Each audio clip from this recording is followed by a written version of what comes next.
Welcome to Wisdom for Life, where we sit through philosophy and find practical advice that you can use in your everyday life. Hi, I'm Dan Hayes, and I'm joined by my co-host, Dr. Greg Sadler. And today we're talking about key recurring themes in our show. And this is kind of a special one, so we've actually got like a lot set up for this. So I'm going to turn this over to Dan because we've got a little bit of a spiel to go through, we could say, right? Right. Gifts and relationships, virtue ethics, personal development, and applied philosophy are some of the things that we've been talking about here for 100 episodes. We've been here on Riverwest Radio that entire time. It's been a bit over 5 years doing this incredible show. And, you can find us at Riverwest Radio, as well as on the SoundCloud, on Greg's YouTube channel. We do have a podcast around here as well. Obviously, you can always find Greg at his Substack, gregbsadler.substack.com, and as well as check out his reason.io for all your more Greg Sadler. Reason.io. Oh, Reason. That's people get that mixed up all the time once the IO thing came out.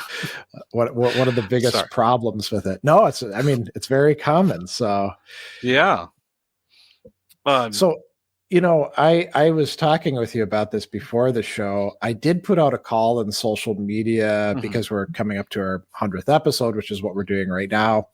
And I did not get any usable suggestions whatsoever. I got lots of suggestions, but they were a little bit too ambitious, you could say, most of them. So, yeah. Well, I would assume that not all of them are producers of radio shows and or podcasts, and so don't know the constraints that one needs to be under. That's probably it. Yeah. Absolutely. 100 episodes is a massive milestone, and we want to do something a little bit different. So we're going to do like a representation of the show, a little amuse-bouche, a survey of Wisdom for Life, if you want to say, and get to these recurring themes of our show and our discussion. There are two main key things that we really run through everything we do, and we want to bring those up first. So that's personal development and applying ideas. And so personal development, what does it mean to make progress in becoming a better person and having a fuller and richer life, and making more prudent decisions, enjoying better relationships with others and with yourself. Applying ideas is very important for us to see and hold ideas, rotate them, and be able to look at them from different perspectives with different distinctions and apply them if we find them to be a useful and expected thing to make our lives better and interact in a more professional and personal day-to-day lives. Yeah, and I think, we could say that we're going to talk about other things, obviously, but everything else is really centered by those concerns, and we're not just like preaching this stuff. This is the reason we're so interested in this, and actually I'll just speak for myself, is by the time that you start studying philosophy and thinking about applying it to your life, you realize you're a screw up and there's stuff to work on. And we've talked about this a lot of times in the course of the show. So, how does it go for that hair club for men? You remember those old commercials? I'm not just a spokesperson. I'm a client. It's sort of like that for us, right? We're saying, hey, philosophy helped me and it can help you too. Absolutely. To be a little screwed up is part of the human condition. And this was definitely an avenue that can bring us really good tools to improve that part of our condition. Yeah. So there were some other things that we realized as we're kicking it around were really central themes, recurring themes, stuff that we kept on talking about. Yeah. starting from the very beginning is gifts. Our very first episode, even before it was like a full-on show, was an episode that was talking about gifts and different philosophical ways that we could look at them. And that was, in part, it was the show was a gift to us from Riverwest Radio, and hopefully we've been able to provide you many gifts of philosophical ideas that you can use in your everyday life to all of you, our listeners. Yeah. And then that's a good lead in. So, we talk about this catchphrase, philosophy as a way of life. We'll discuss that a bit. I think our first actual in-studio show, we talked about that, right? Oh, absolutely. And because it is really a central point, we were talking about our two main goals here are personal development and applying ideas, and that's kind of them wrapped together as one single pursuit, is to create a personal philosophy as a way of life, and then try to actually apply these ideas to your everyday life. But we have and one of the ways that we do that, and one of the ways that is a philosophy as a way of life, is a number of different types of virtue ethics. Obviously, we both at least rather partial to Stoicism, and that is a virtue ethic, but that's definitely not the only virtue ethic philosophical system that are around. And it's about the development of the human character, human flourishing, creating good habits and dispositions towards the world, figuring out what you could actually consider are goods and what are things that are not goods that might be masquerading, say they're your pirate or fool's gold of goods out there.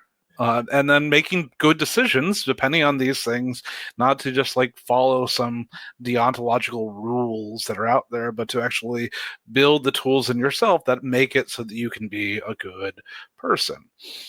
On that note about what we could call fake virtues, Alistair McIntyre came up with a really great phrase, which was facsimiles of the virtues. They'll fool you if you're not careful. So I kind of like that phrasing. I do. We also doing talk about cognitive biases. We've talked about this a number of times because similar, a cousin to your logical fallacies, which are if you're trying to make a syllogism, they will not produce always true outcomes from your true inputs. But these are ways of thinking that are kind of rules of thumb that seem to be true, and sometimes they are true, but they're not true because of these thoughts and reasonings. And it's useful for us to at least be aware of these things, even if we're continue to fall into them, as the literature seems to suggest. Yeah, the literature is a little pessimistic, isn't it? Yeah. Another thing that we realize too is we've had a number of guests on the show, and when we do that, we're chatting with them, we're asking them hopefully intelligent questions. And so, we're having conversation and dialogue. And I think this is something back when we were holding the Stoic Fellowship face to face, and we were co-leading that, we realized that there was an important function to having discussions, that we can read books on our own, and we can certainly apply things to our own lives, but there's something about having another person, I don't know, to bounce ideas off of, to sometimes say, oh, you're getting it wrong, or what are you doing, man? Or to take an idea further, that I think really helps out a lot. And that's hopefully what we're doing. I think we have a good rapport every episode. If we did a call-in show, it would be kind of interesting, which we've never done. But, we could have listeners involved as well. Yeah, it's a whole different kettle of fish, but I'd be down for at least once. And so, as we talked about discussion, but we're also discussing things like how the emotions work and how we can develop tools, or what are they? I'm forgetting the words. Psychological, Michel Foucault and whatnot. Technologies of the self, right? And Yes, philosophical that is the practices word and that sort of thing. Yeah. Yeah. To help us, be able to more regulate those things. And I don't know. We also goof off. We go on tangents quite a bit. That's true. We often will have like extensive notes done ahead of time. So we're pulling back the curtain a little bit for listeners. We'll have way more notes than we usually get to in any given show. And sometimes we recycle it and we're like, let's go back and do this. So we've done some series where, or sometimes we'll also realize, there's a bigger topic here that we need to explore further. But actually, one of the truth. Oh, go ahead. Sorry, I was just kidding. The truth series was definitely like that. It's like, we thought we'd get through more of these different, theories on truths, and it's like, oh shoot, we only got through 2 and there's 5. Dang, well, whatever. Yeah, I think that's great. The good thing about having this format is theoretically we could do 1,000 shows if we wanted to. I don't know that everyone would follow along the path, but there's so long as we have bandwidth and so long as we have storage space, we can just keep on cranking them out. But I was going to say, you mentioned we kind of screw off a bit sometimes. And I think one of the series that we've done like 7 or 8 of these at this point. Oh, yes. Arguably is screwing off a bit, but it's also good. The AITA, Am I the A-hole posts that we've been considering as like ethical cases. Those arguably kind of straddle the line between entertainment and ethical reasoning, or what do you think? Well, that's perfect, radio/podcast material, though, especially for what we're trying to do. Like we're not trying to be here like make jokes about it. It's like, oh my god, like how much of an a-hole is this guy? I was like, okay, let's it's not morning drive time stuff, right? Right. At least we don't try to that. So I feel like this has all been 100 episode of gifts. And so we start at the beginning once again, gifts and relationships. Like we said, we started with this episode, this whole series on the idea of gifts. What is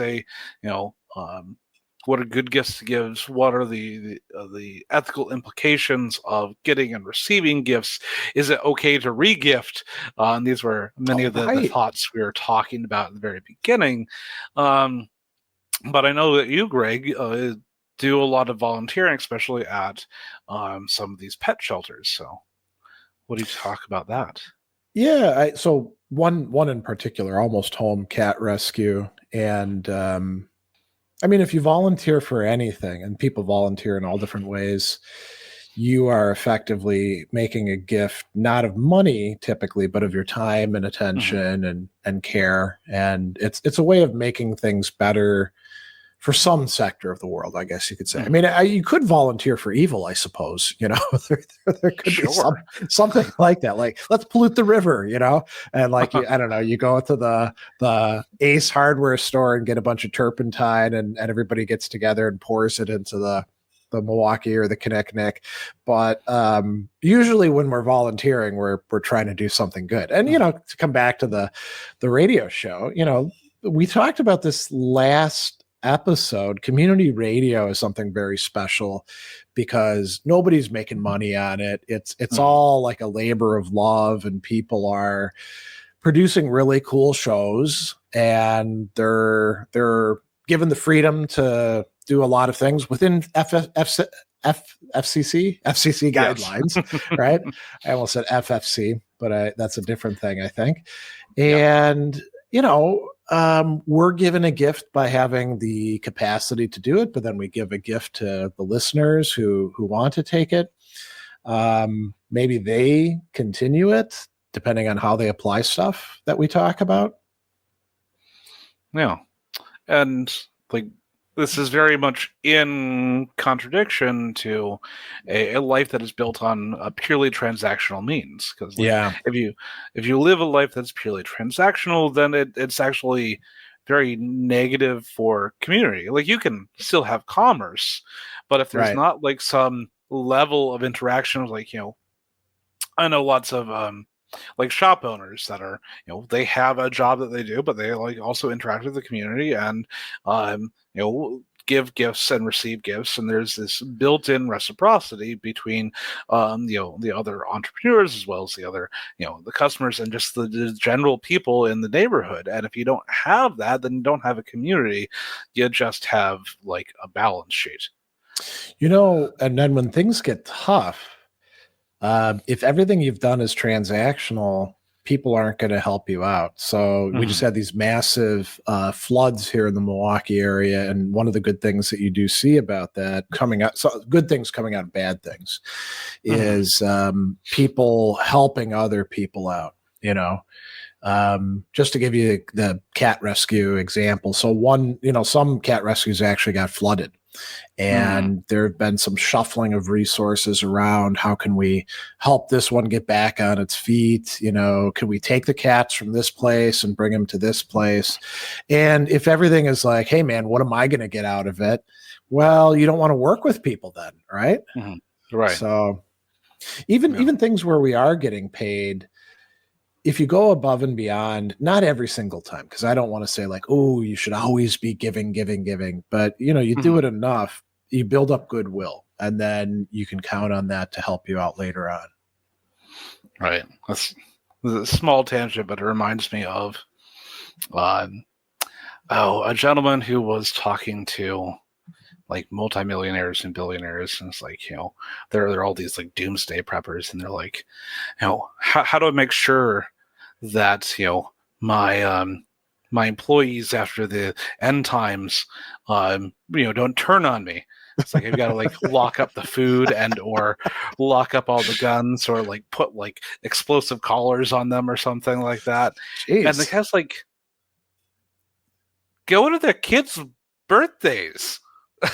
Build a community. Like if you want them to like care about you, you need to care about them. That's kind of like built into the whole process. If it's purely transactional and you're trying to use leverage, then people are going to resent you, and they will take the opportunity to depose you in whatever you're doing. In a crisis situation, there's going to be more of them than there are of you, and you're not going to have your guards around to make sure everything goes according to plan. So, well, let's talk about another really big theme. We mentioned, like applying philosophy and this notion of philosophy as a way of life. And it is a catchphrase. It got coined by this guy, Pierre Hadot, in the 20th century. He's a French philosopher. And he's also got another term that's kind of cool, which he didn't come up with. He took it actually from Ignatius de Loyola, spiritual exercises. And both of these ideas have been around for a long time, but called by different names.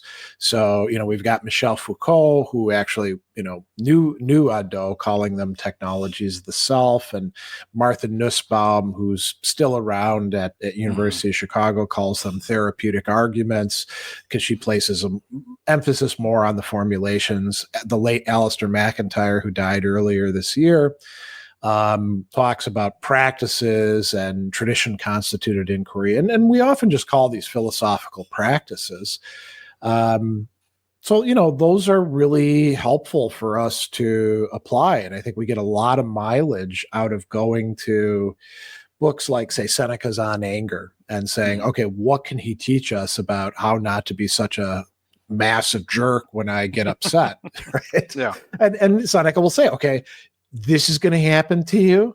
Do this or think about this or consider things in this way. And those are philosophical practices. And I think a lot of people, and I'd be interested to get your take on this, because I'm somebody who does academic philosophy for a living. So I kind of split my time between what we're doing now and academic philosophy. You've been, you could say, more out in the world. So I think a lot of people are very surprised when they find out that philosophers actually have a lot to contribute, and they would instead, like, they would pass up the philosophy section in a bookstore and go right to the self-help section, when really it might be better for them, and it might be better literature and more useful for them to go to the right philosophy section, because it's doing a lot of the same thing, but with, I don't know, maybe more rigor or coherence. Yeah, definitely. Especially we're talking about like philosophical systems, things have to work together, and That's right. Yeah. Most of them also have at least some sort of ontological reasoning about how the world works, or just even an ontology of the self. Yeah. And so yeah, like definitely, like obviously, and we've spoken about this before, but this is a rehash show. So there's this idea within the world, your everyday world, that philosophy is academic philosophy, and you're up in the ivory tower there, and that's talking about like some random esoteric thing that has nothing to do with day-to-day life. And like, well, yeah, like that is one section of philosophy, but like the vast majority of the philosophical works, thousands of years of that, are working with like, how do you be a good person? How do you live a good life? How do you make sure that you're not disturbed by all these other things that are going to be thrown at you in the world? And especially with my work with the Milwaukee Stoic Fellowship, I see that. And I see people being able to change these thought patterns that allow them to release some of these hangups. And it's amazing when you finally like see it starting to happen, especially for themselves, and they'll be happy that like, oh man, I saw this and I didn't do it, and that's always an enjoyable moment. I have clients that I've worked with for, in some cases, for a couple of years, and they'll be reading philosophy, and then we, talk about like, what is the Stoic position on this, or what's Schopenhauer's position, or what's, this other person's thing. And that, what would you call it? Like realization that I have changed, and I've somehow, without realizing it, changed for the better through studying and applying philosophy. Sometimes they're like, well, what happened to me? Or they find it even frightening. Is this okay? And I'm like, yeah, this is actually what we want to see, Right. And it's cool because I can also say, like, with respect to some things like anger management, I can be like, yeah, man, I went through that. Somehow I got into situations where in the past, I know like this thing would have really upset me, and I would have been like swearing or throwing things around or going off fuming, and it didn't happen to me. Other people could be like anxiety or I don't know, making stupid decisions. A lot of people do that, making random decisions, and you realize that you've got more autonomy in your life, and you don't screw up your relationships the way you used to. You don't have to make excuses for yourself, and that feels really good. But some people, distrust that. They're like, oh man, I don't know if this should feel this good for me. And then you have to say, no, you're on the right track. This is exactly what you ought to be feeling. Right. And that's why I like the I'm particularly partial to the technologies of the self, because in my mind it works. It's like, oh, I'm updating some software in my brain. I've got a new idea that I can put in place that I didn't have access to. It's a new tool, and now that I have this tool and I've used it, I am able to, when the shit hits the fan, to be able to grab that tool and go and work right at it. Do you think about it like in terms of like inputs and outputs then as well? Maybe a little bit. I don't think it's like a direct input and output, but it's like I've got like a tool bench, and I can grab the hammer, or I can grab the screwdriver. And if I didn't have a screwdriver, then I try to have to use like a hammer, but a hammer on screws, it will work, but not well. and there's better tools for it.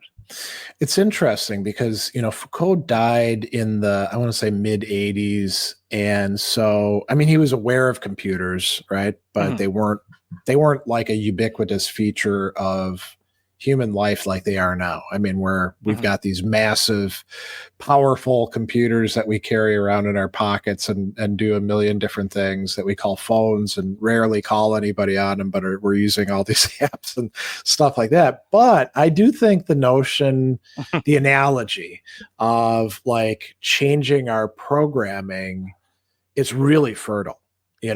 We are, I'm not going to say our brain is a computer or anything like that. That's like a whole other murky conversation to have. But we do often follow, I don't know, whatever you want to call them, kind of like lines of programming that we got here and there, and realizing that we can like get in there and monkey around with it and change it. It's super liberating, Well, yeah.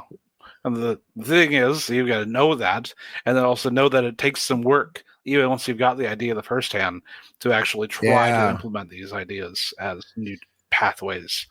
That's true. And we haven't, I don't know if we've ever done a show like on just like changing habits and persistence and perseverance, but that might be a good topic to talk about. I think, and again, I'd be curious to hear your experience on this. I think I've seen people who they'll try something out, and then they're like, well, it didn't work for me when I got into this situation. And you're like, well, you've only been doing it for a week. You got to keep at it. Right. And they're like, if it didn't work right away, or it didn't work the first time, it's probably garbage, And, we do kind of do that with technology. We get real mad if we like bring a new TV home and it doesn't work right away. We're like, I'm taking this piece of crap back, I've got the warranty, but our minds aren't like that. They're way more complicated. And by the time that we start, as I mentioned before, by the time we start thinking about this sort of thing, we're already screwed up. And we're not screwed up in easy, like just flip a switch here and switch here kind of ways. It's like we built up habits on top of habits on top of habits that are all, kind of interconnected with each other, where we're like trying to unknot this stuff. Yeah, there you go. Yeah. Of cables, right? Yeah. It's interesting is like, we've talked about Stoic Week in the past, which is a process for like, hey, try out some Stoic ideas for a week. And I'm like, great. That's dipping your toe in the pool. And the literature on like habit formation says like to create or to break a habit on average, it's like between 60 and 70 days. That you have to do something daily to actually do that. And so it takes some time, and it takes some effort and planning, because we're really bad at keeping up with the thing for 60 or 70 days without some framework to do that. But yes, I'd love to talk about habit formation and how we can apply it to trying to change thoughts and ideas in our own minds. Yeah, this is the last thing I'll say about that, because I want to get into the other topics, but I think one of the challenges is emotional. People are like, it's boring to keep doing the same thing over and over again. I'm not getting the same charge I got out of it. And maybe we got to say to them, well, it's just like lifting weights, don't expect fireworks every time like you bench something. Right. So that's like someone that like can't keep a significant other for more than a couple months or a year or something. It's like, oh man, the fireworks are out. And it's like, no, like it turns into something different, but better. Yeah. And the fireworks will come maybe more sparsely, but like there's still a benefit there. Yeah, that's a good analogy as well. So another thing that we've talked a lot about, and Dan already mentioned, is virtue ethics. This is something I think we've devoted quite a few shows just to unpacking some stuff. We've even like looked at specific virtues, and I like the approach, because instead of just focusing on rules and checklists, or just like trying to do calculations like a utilitarian might, we can actually do things that are a bit more, I don't know, commonsensical and closer to who we typically are. We can say what's a good person, what's a bad person, and what actually makes them good or bad. And so, it lets us respond more flexibly to issues than just following a bunch of procedures or protocols. And it's, the great news is that it's like everywhere in ancient culture, not just in Greece and Rome, but in China and India, if you're attracted to, stuff that's further east. You find it in indigenous cultures, in part because like every successful culture has to articulate certain characteristics of a good human being. And so, the lists aren't always exactly the same, but there's a couple heavy hitters that show up in like almost everybody's list. Justice, honesty, courage, temperance, understood as like control over your bodily desires for pleasures, some sort of notion of wisdom or prudence. I mean, almost every culture is going to be stressing those things, and they may understand precisely what it consists in a little bit differently, right? So maybe in ancient China, filial piety is something different than what we would think about today, but you could say, okay, what was the idea behind this, and what would it be like to develop that kind of personality, Yeah, you can still have like virtue ethics, like say a more collectivist society versus a more individualistic society. Yeah. Each society will still have certain ideas that both overlap and are different, but at least they have the ability to define them well. And you can say, this is a good person within the society. Are they doing their roles well? And maybe that's, role ethics is often comes into virtue ethics, because it's like, okay, what is a good person, but like also then what is it to be, as we say, excellent, not just as a person but as a specific role. So like John Henry was a very excellent railroad driver, a pile driver, as an example.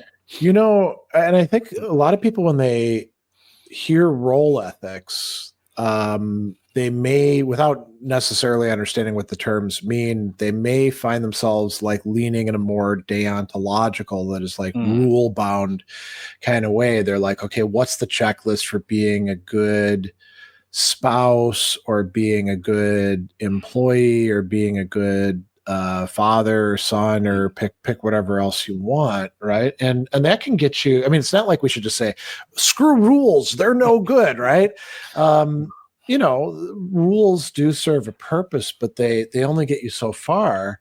And inevitably you get into situations where the rules kind of end, at least as far as giving you guidance, or they're too inflexible, and that's when you need something like a virtue to guide you, right?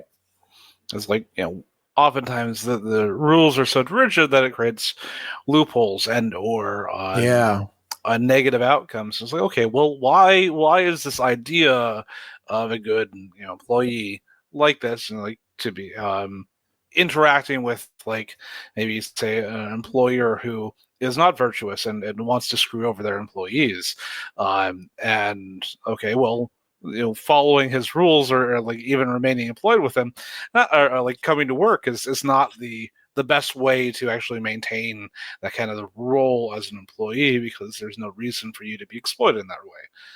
Yeah, that's true. And sometimes, the rules themselves, I mean, actually, I won't say sometimes, oftentimes, because life is complicated. If you try to reduce it to a set of rules, pretty soon the rules come in conflict. And then you can say, well, we just need another rule on top of those that will like tell us how to adjudicate conflicts between rules.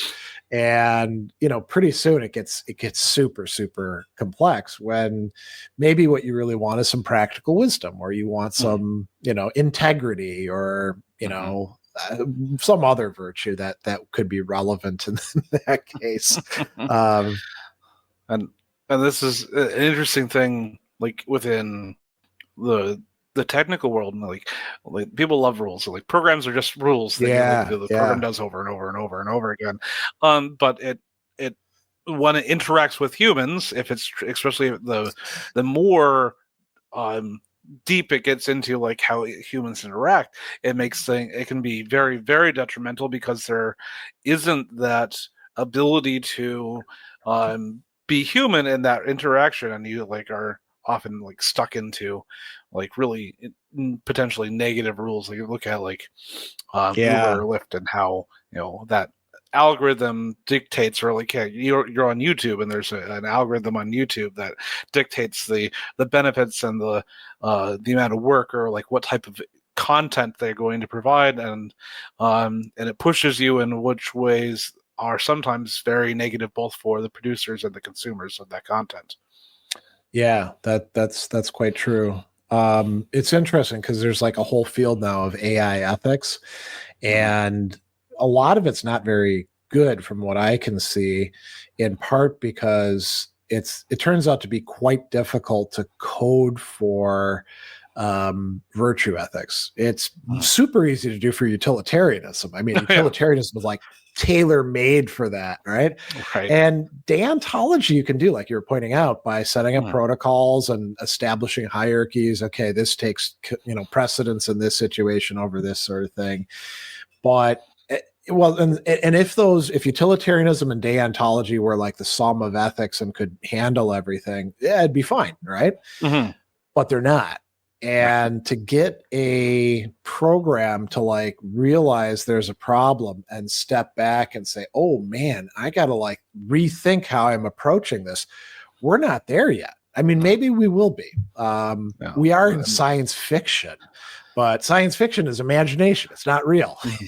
Right. So, yeah, it's and the quite problem interesting. is with ethics and technology, especially in AI, whenever you have an ethicist say, hey, we shouldn't do this, and that is in conflict with the bottom line, the ethicists get shown they get fired. Yeah. So yeah, like virtue Google, ethics. like what Google did, right? I mean, they had like a whole, what were they, like blue ribbon panel. They hired all these big name people, and then they I don't even remember what the issue was, but they said, hey, this is a problem here. And then suddenly all of them were fired, Yeah. I remember when Google's motto was don't be evil. I know. That's not one you really should give up on, right? Shouldn't. Yeah. There's a whole bunch of different interesting topics that we can get from the other, there's a whole bunch of different schools of virtue ethics from the past, and we can get like some really good ideas of what virtue ethics are from their perspectives. And so we got from the Platonic tradition, the classic know thyself, and figure out where your defects and vices are. So this is kind of like something you might want to do every day. Is like, okay, think about how you interacted with the day. Did you do well on your own, ledger? Yeah, that's a good point. Plutarch, who's a later Platonist, he's constantly talking about know thyself. And he says that he's got a book called How to Tell a Flatterer from a Friend, which is a very useful topic. And it's pretty specific. And he says, where we go wrong most of the time is not actually knowing ourselves. So we're willing to let people flatter us because we don't understand ourselves that well. And we're like, yeah, maybe that guy's actually onto something. He's saying I'm so smart. And then, they cheat us or exploit us or stuff like that. So knowing yourself can be really, really helpful. Do you want to tell us about the Cynics here? Sure. Yeah. So the Cynic tradition, and we don't have too many like original writings from them, but we have all sorts of cool testimonies. They were very rigorous, hardcore. They thought that the virtuous life should really be the only goal. And so the messages that society tends to give us, like, we should try to be rich or, be well respected.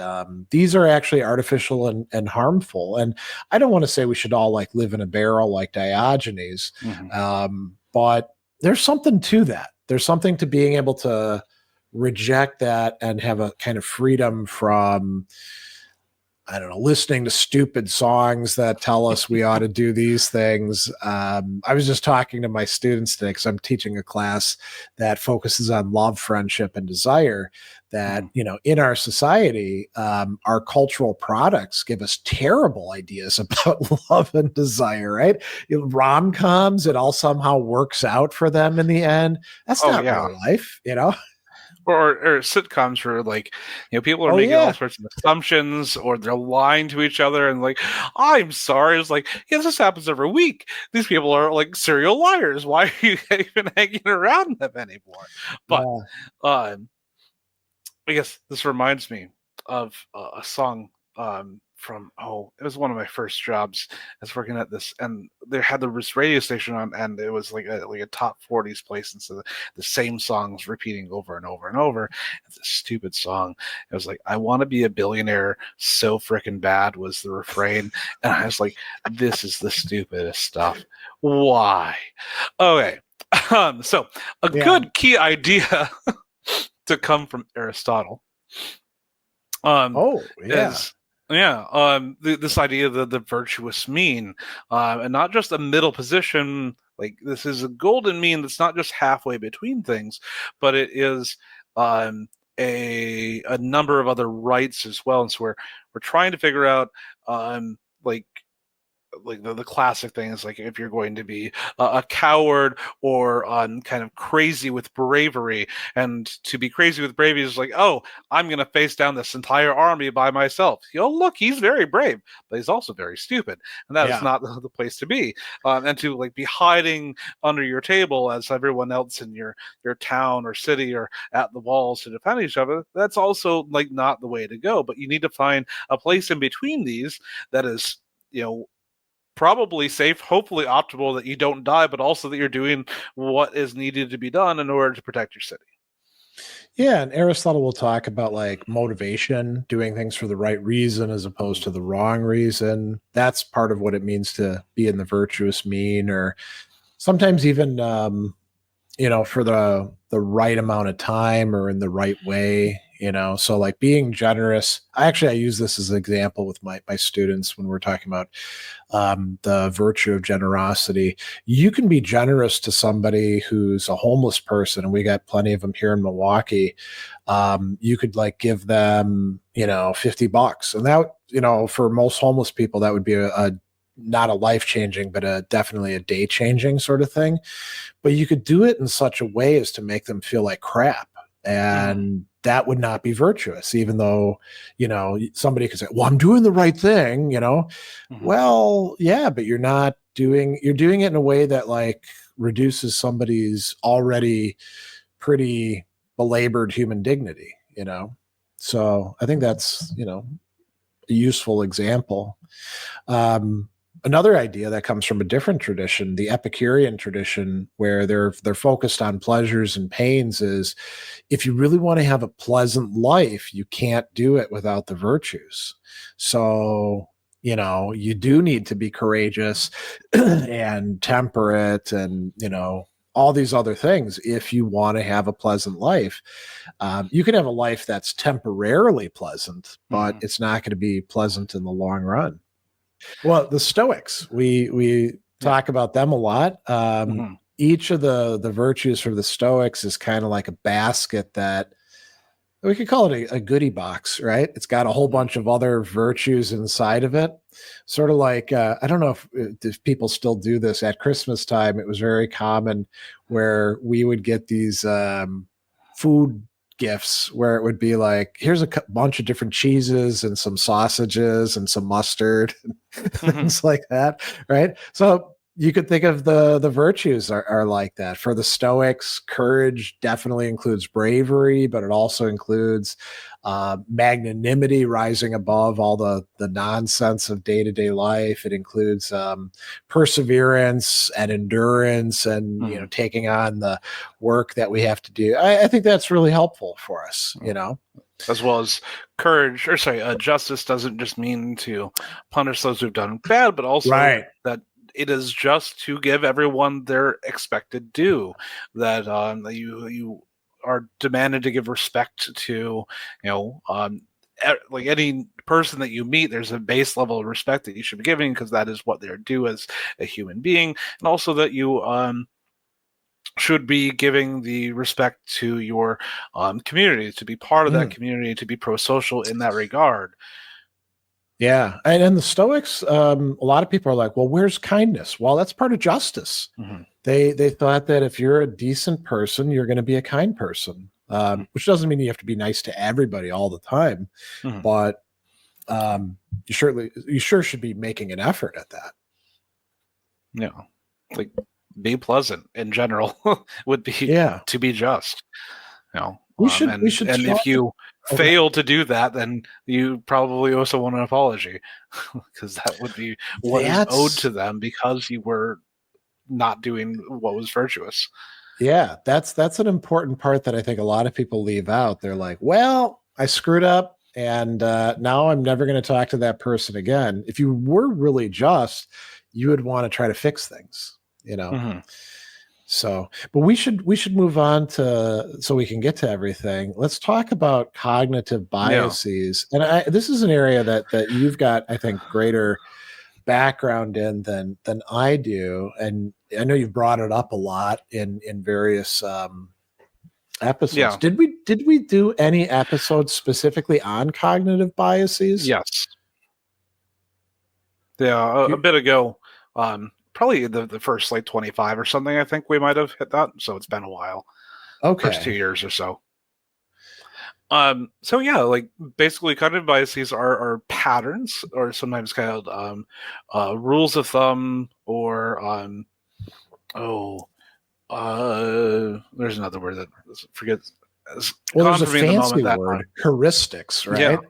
Yeah. Yes, thank you. That was the word I was looking at. Oh, okay. Heuristics. Yeah.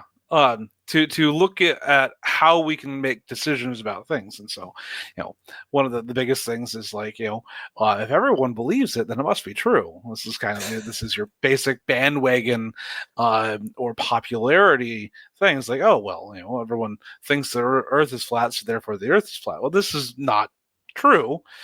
This is demonstrable, but it is for many things. It's quite useful. Like if you expect, like everyone says, like, oh man, that dude down the street, he's got a bad temper. You got to be careful around him. It might be useful information.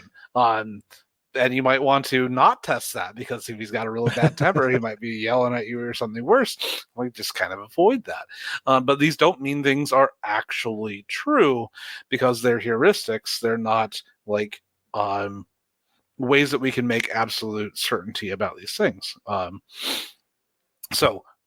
we are really bad at seeing our own biases, and this is a problem. And so, thinking back, the book "Thinking Back Fast and Slow" by Danny Kahneman and Alex Tversky, was this really seminal book that talks about these in very systematic way. And the sad thing, as we talked about a little bit earlier, is that even if you are aware of these, it does not prevent you from falling into them. And so that's why it's useful to have other people around you, because it's a lot easier for other people to check you than it is for you to check yourself. Yeah, I suppose once, we get very invested in our own ideas and don't want to let them go. It's funny because Plato already talks about this back in, well, there's a couple places. I remember one is in the Symposium where he talks about people treating their ideas as if they're their children because they produce them in some way. And you don't want to hurt your kids. You want to take care of them, right? You don't want to say, wow, this kid is messing up the house. We got to get rid of him. And so a lot of people will hold on to bad ideas because they're reluctant to cast them aside. But, we're often better off, as they say, ripping off the Band-Aid and dropping the things that are holding us back, And so one of the ones that we see over and over and over again is just the confirmation bias. And you have this idea, just as you're saying, it's like, oh, I've got my little pet idea. And I'm going to go and I'm going to find all the things that support that.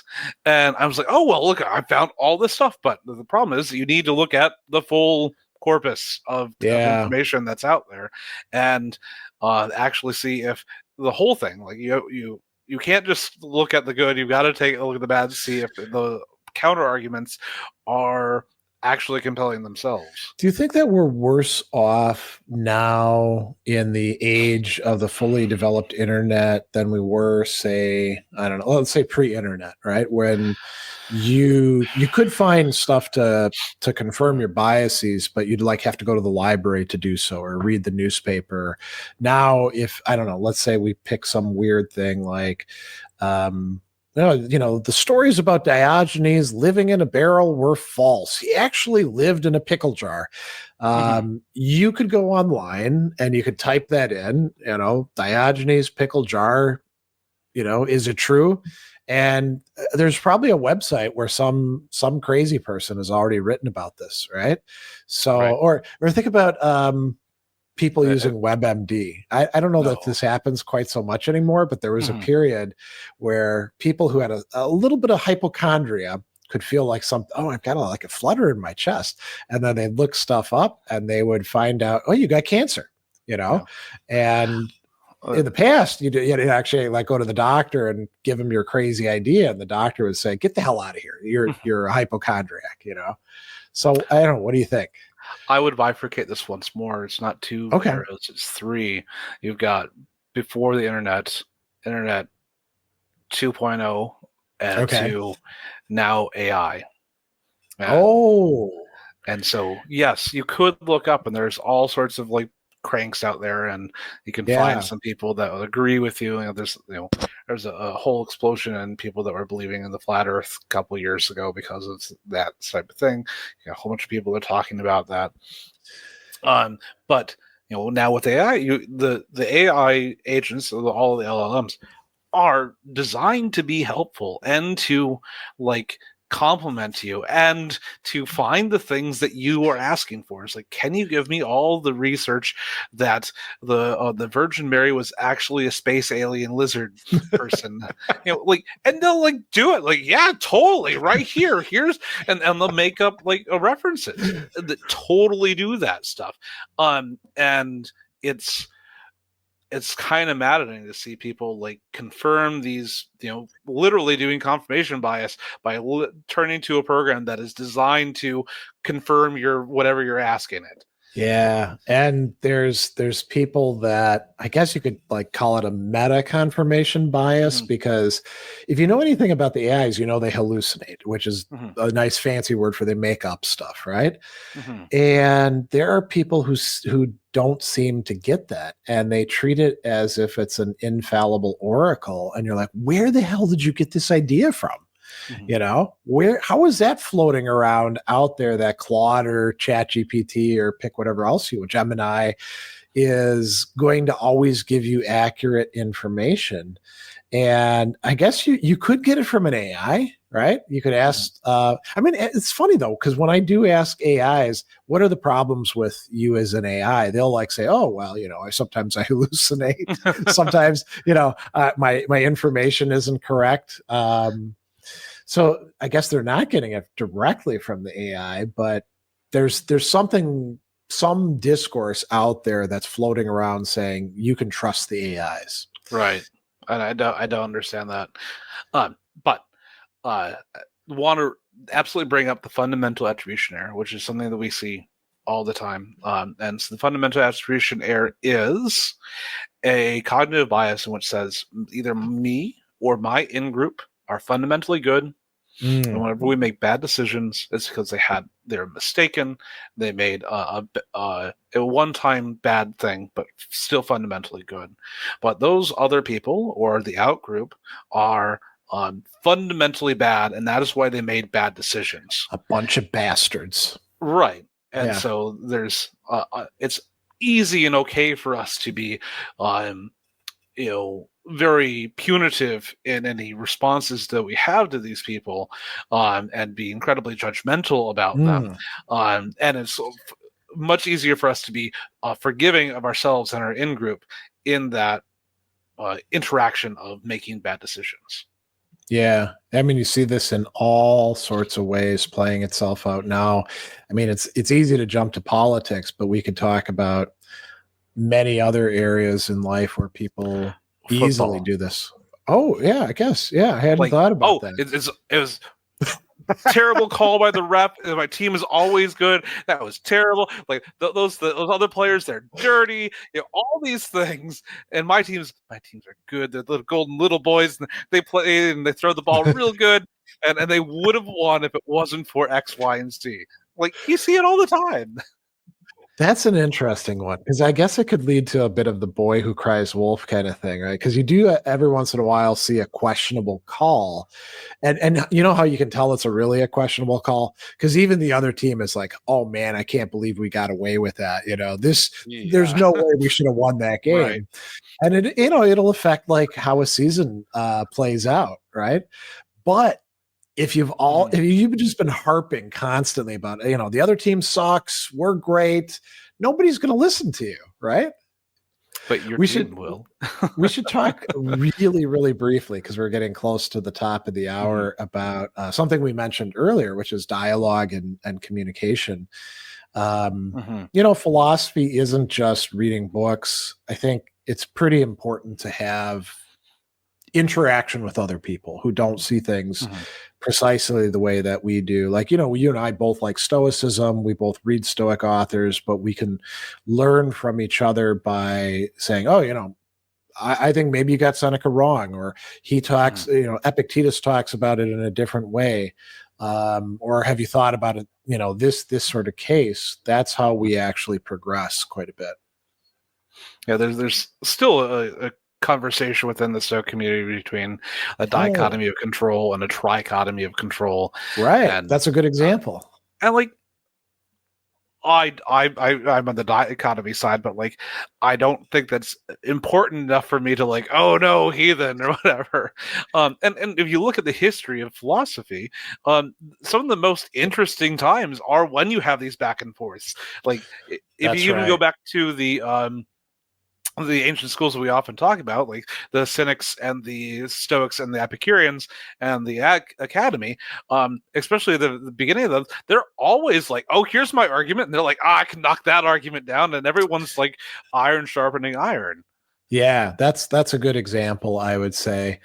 And if we think about Stoicism, Zeno, who formed, the basis for the Stoic school, and then others expanded it after him, he studied with representatives of three different and I would say opposed schools, the Cynics, the Megarians, and the Platonists. And they're not all on the same page, but it was good for him to do that, even though some people might have been like, you should knuckle down and only study with one person, Right.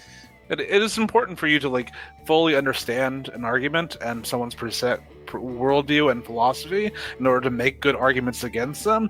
But yeah, to never read anyone outside of your school or the ideas that you like is going to be very detrimental to you. Well, we got to bring this to a close. So, congratulations to us for 100 episodes. And Dan, do you want to lead us out with? And we will leave you today with the words of Bruce Lee. I fear not the man who has practiced 10,000 kicks once, but I fear the man who has practiced one kick 10,000 times.